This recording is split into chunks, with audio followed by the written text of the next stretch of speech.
Well, good evening, everybody. Alan Slaughter-Zinski here for the Brevard Sports Network. Welcome back to Jimmy Hulu's A Food Nirvana here as we continue with our spring football coaches show recaps here. And tonight I am here with the head football coach for the Heritage Panthers. I'm glad he can make the trip up here tonight to Jimmy Hulu's right here on US 1.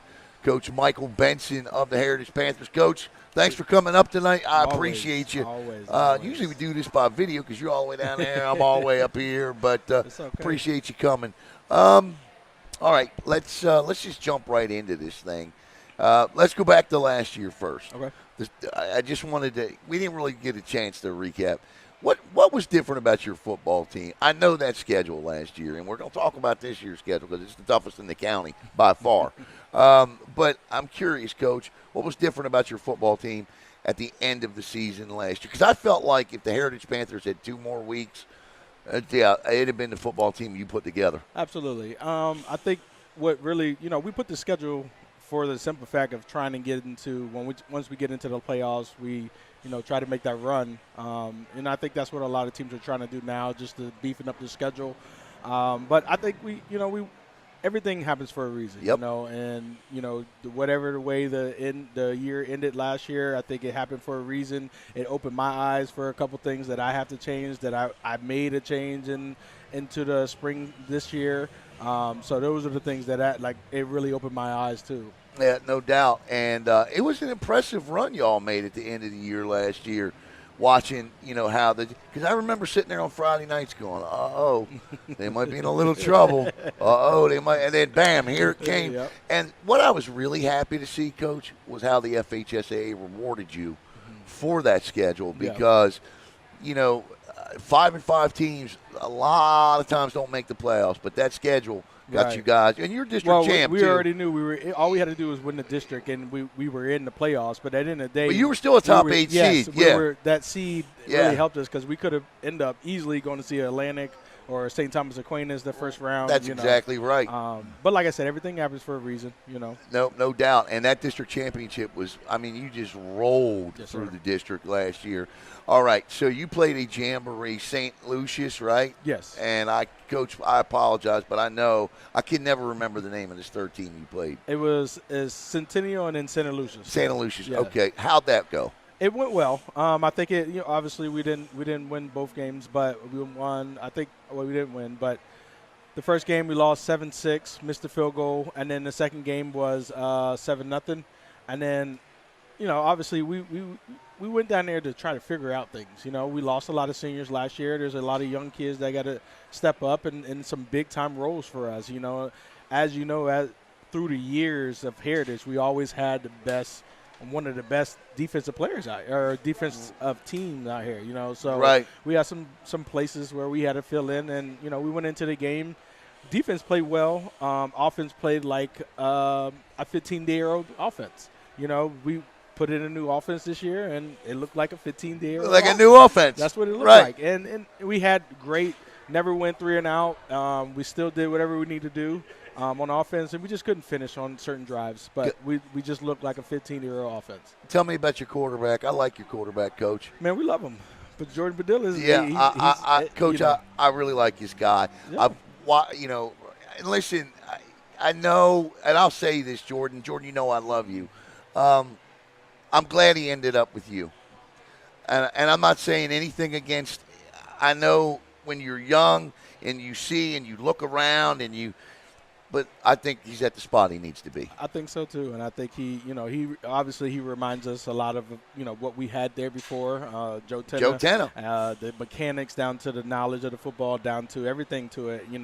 And you'll see this in the NFL and college now. Like certain kids play in different systems better. Once they get to a system and once they get it and hone it, and it fits their style, kids are going to thrive. Yeah. Coach, you lost, and I ask you about your quarterback first because I'm always curious about that because I know you guys do a lot of work with your quarterbacks down there. So I'm curious. You lost a lot of seniors last year, and I know the scuttlebutt around the county is, man, Heritage lost too much. They can't do this. You see their schedule. Yep. Well, first of all, I know not to tell you can't do something.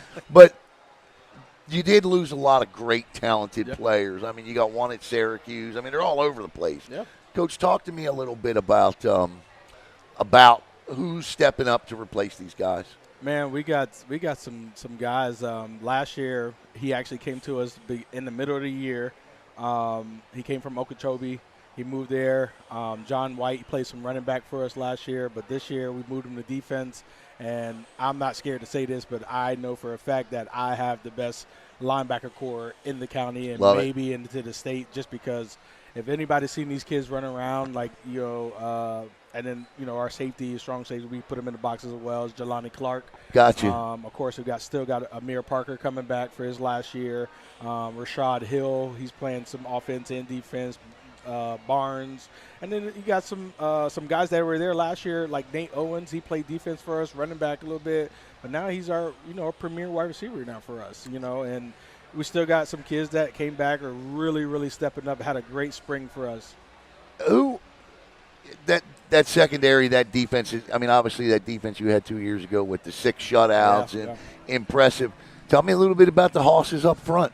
Man, we didn't lose much. We lost a couple guys up front. Right. A lot of the guys that are up front now, I think we have one kid that did not play for us, didn't play varsity ball for us last year that played in the spring this year. But everybody else had varsity experience, and they know the system. They know, it runs through them. Right. It really runs through them. So I'm very confident in that, Good.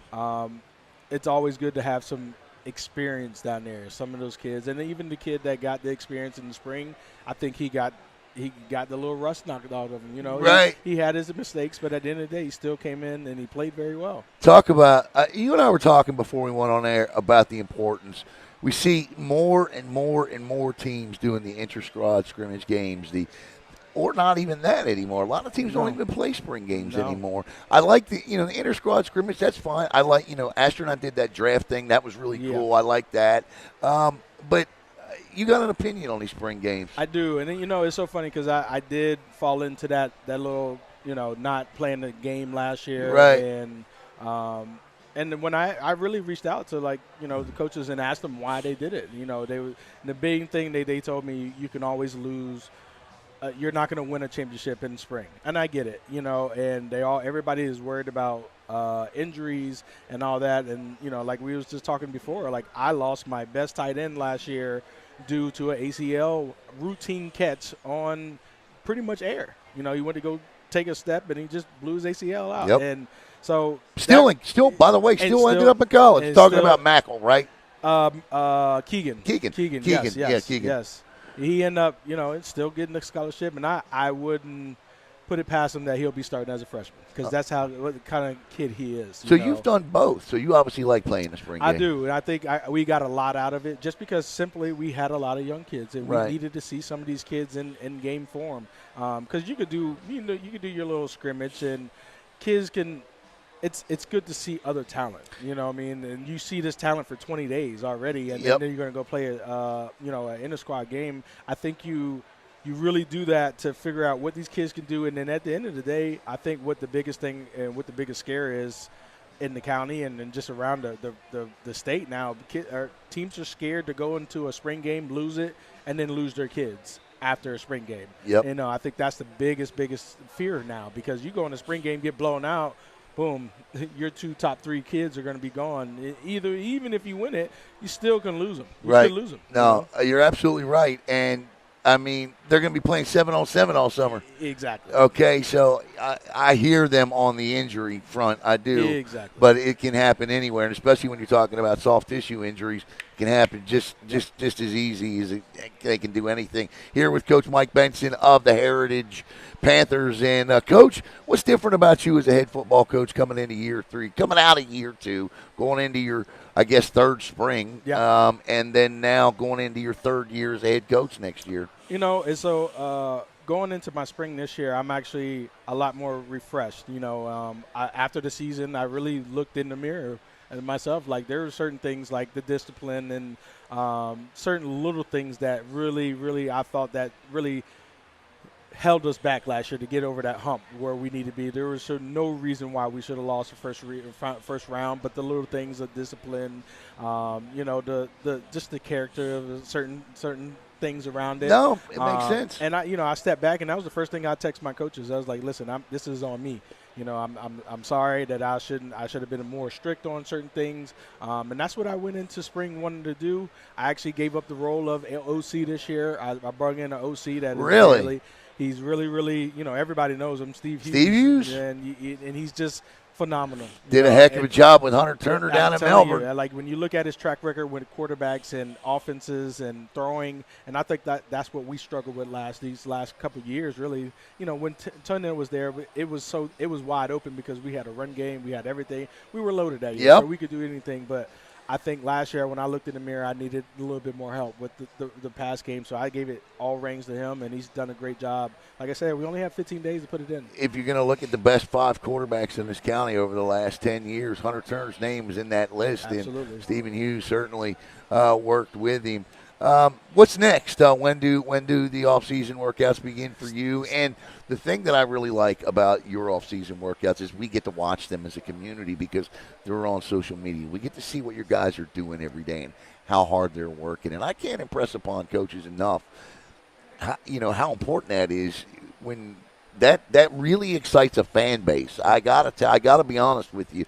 So what's next? What's next? Monday. We started up. There we go. We're back in the weight room, and then obviously summer is different for us. As for Heritage, we get ready for team camp. Right. So come July, we're ready to go and start our season in July. That's a big part of why we're so successful coming out in the beginning. It's of like the extra year. time with the pads. It is because we get an acclimation phase, and then we go right into camp. And then we get like a couple days off, and then we're right into it.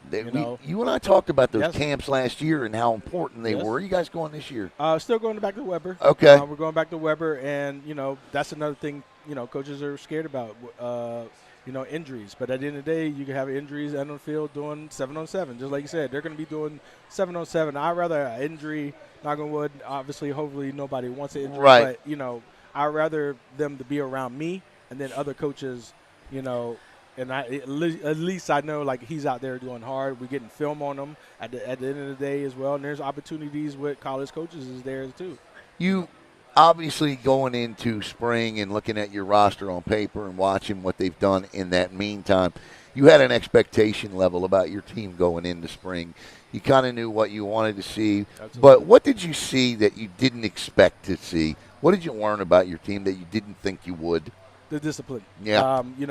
I think they responded well to what I was really looking for. Right. A lot of young kids stepping up, knowing that they had to play. Right. And a lot of those kids really stepped up and had a great spring. He's not he's going to be a senior, but he's been bouncing back and forth from JV and varsity for us, but he's a little wide receiver, Kaiser Birch. He had one heck of a spring for us, man. And those are one of those kids that really balled in, and understood what we're asking for. So, like, I think the team camaraderie, like the players coming together, doing things together. I was just at the beach yesterday, and I seen half of my team at the beach. Things like that, little things like that. I think that's where I think there's a big difference. Kids want to be around kids, Sure. the other teammates and doing things together. Coach, I want to change gears for just a second here because I want to take a minute and talk about Nate Jennings because as a coach, as a leader, as a mentor, tragically losing Nate the way we did was a shock to everybody, especially at a program where he played football. You coached this young man. I'm curious to get your take on how as a community, how as a program do you deal with such a tragedy like this? Man, it was tough. I can't even lie. It was one of the toughest things I had to do as a coach, as a person, as a father, as everything, and I think from a community aspect, you can, like, if you went to the funeral, you would have seen how much he was loved. Right. He literally touched every part of this county with his play, his love, the way he did it. And I had to speak at his funeral, so that was one of the biggest things that I brought up, like the way he loved kids, the way he loved his teammates, the way he loved his family, his coaches. There's a certain way that he would respond to certain coaches. it's been a big part for us, and I think I'm not even going to say think. I know that's a part of the reason why we're even closer as a team right now, and I think that is a big thing. Is such a traffic loss because I was actually very close with Nate. We actually almost talked every other day. You know, he was one of those kids that would text me telling me, you know, how his grades were, what should he work on. Mom is a phenomenal woman, and you know, she lived through him, and you know, thank God for the boys for going over there all the time, just keeping her, you know. And like I told the boys, I was like, you guys got to be present in her life for the rest of your life. You absolutely have to do that. You have to be sons, so to speak. I mean, that has to occur.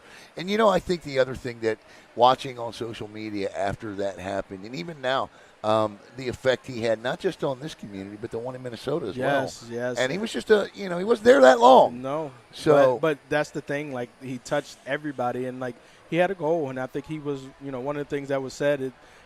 He had a goal, and I think he finally found out what he was doing and what his purpose was. And he wanted to get out of D3, got out of D3. Now he was at D2, and I know for sure he would have been first team All-American just because of the amount of work he was putting in and all that stuff. He had to get after. And I commend you because it's, you know, a lot of times it's like in our own families, right, Coach? When, you know, I remember when, like, mom and dad dies, right? You know, both my parents are deceased. And unfortunately, or fortunately, however you want to look at it, I'm the oldest. And as the oldest, you have to shoulder the responsibility of being the emotional leader. You just do. And as a head coach, I'm sure you had to do the same thing. So I commend you for that, my man. I really do. Because that's not an easy job to do. It's not easy to do in your family, and it's certainly not easy to do at a community level. So good on you. The boys kept me up good, man. We actually had a little therapy session. We went in a circle, talked, whatever we needed to do. Like, I did what I needed to do, but the coaches and the players, you know, they were really a big support as well. That's great. That's great to hear because that is what you need to do is to come together. So as we get set to wind down here a little bit, I want to talk about what you went and did this year. Because on your screen right there, you see it. If you thought last year's schedule was something, it's not. The toughest schedule in the county. I know every year people say, well, it's the Cocoa Tigers. No, it is the Heritage Panthers this year. And I just want to give you a little okay, so they play Rockledge in the kickoff classic. In the regular season, Titusville. Then Seminole. Then Addo Galley. Then Cocoa. Then Woodford County, Kentucky. Tell us about Woodford County, Kentucky. It was a funny way how that happened. We actually went through KSA. Yeah, the KSA is like Disney games. And we were kind of dabbling with it, and we told them that we needed a home game. So they actually told us that they would send Woodford County to us. Really? And then once, you know, I did my research because what they try to do, they try to make the matchups evenly. Sure. But, you know, once I did my research, I was like, all right, yeah. You know, we had that week, even if we didn't have it, we probably would have had to go back and play Vera. Sure, right. You know, so it's you know, a give or take. I think it's something different for the kids, you know, and I think I'm looking forward to that game, actually. you look at this. Okay, so the strength of schedule, and, I mean, let me just give you the rest of it real quick here. You got to love Facebook. Just to give you the real quick here, the rest of it. After Woodford, South Fork, then a well-deserved bye week. Fort Pierce, Westwood, Mainland, they'll bounce back this year. Yes. Martin County, and then MCC, which is going to be a very, very tough task for any team that plays that offense this year. The combined record this season of the teams they played or the teams they'll face this season from last season was 82-44. That's a strength of schedule of 650. They play a state champ, they play a Final Four team, and they face, I believe it's 9 teams that reached the playoffs and posted a record of 6-3. Yeah, I mean, and it ain't like this sits at the back half. No, it's right in the beginning, and it's what we want, you know. And like I said, I say this year in, year out. I believe in my coaching staff. And that's a big part of why I do what I'm doing with my schedule, because it gives them a challenge, it gives me a challenge, but I wholeheartedly believe in my coaching staff. The end of the year last year it looks like this. Okay, so they played that Seminole last year, another team. So they played that tough schedule of theirs, which ended up being the second overall toughest strength of schedule in the county last year. So by the time that they got to district play last year, how ready were the Heritage Panthers? Well, let me tell you, they beat South Fork 42-10. They beat Fort Pierce Westwood 30-0. And then they took care of a fast-track MCC team who was on a roll, 21-7. So that's what playing a schedule like that at the beginning of the year, not any disrespect to those teams, Coach, but it had to make feeling like playing those teams a little bit different than the ones you faced at the start of the year. Oh, absolutely. I mean, and if you look back on those games, like we were in all those games, honestly. It was little mistakes, Especially that Seminole game. Seminole game, we gave up 21 points on special teams. Right. And they didn't do nothing on offense besides, I think they scored one other time besides that. But we gave up 21 points. They didn't do nothing to us. And, like the little things, that's the same thing I told you about earlier. It's the little discipline things. I think that's what could have got us over the hump for some of those games. Even the Mainland game, man, that game should have been ours too. We lost by 2 points. Yeah. It's just those. But that gives us a lot of confidence going into our district play and going into our playoffs. No doubt. Coach, I'll tell you, obviously we're back again next year. Yep. Brevard Sports Network back with the Heritage Panthers next season. And just looking at that schedule, well, I went back on it, but it's on the screen there. Every home game and every in-county game we got. We can't hit the Fort Pierces or any of those. But I think you went there last year, didn't you? No, the only game we went to was Martin County. So we're actually on the road for all our district games besides Martin County. All right, so unfortunately we can't go that far south. Right. But you know what? Everything else you'll see right here. Coach, man, I'm really interested to see, because I got a feeling we're going to see a different twist on the 2025 Heritage Panthers. I just do. And I'm excited for Heritage Panther football. Thank you. You'll see a little preview on media night. I definitely give you. Well, you were always there for that. Yes, I love those media nights. Media night, you get to talk to a couple of those guys. No doubt. So for Coach Mykel Benson, I'm Alan Slaughter-Zinski for the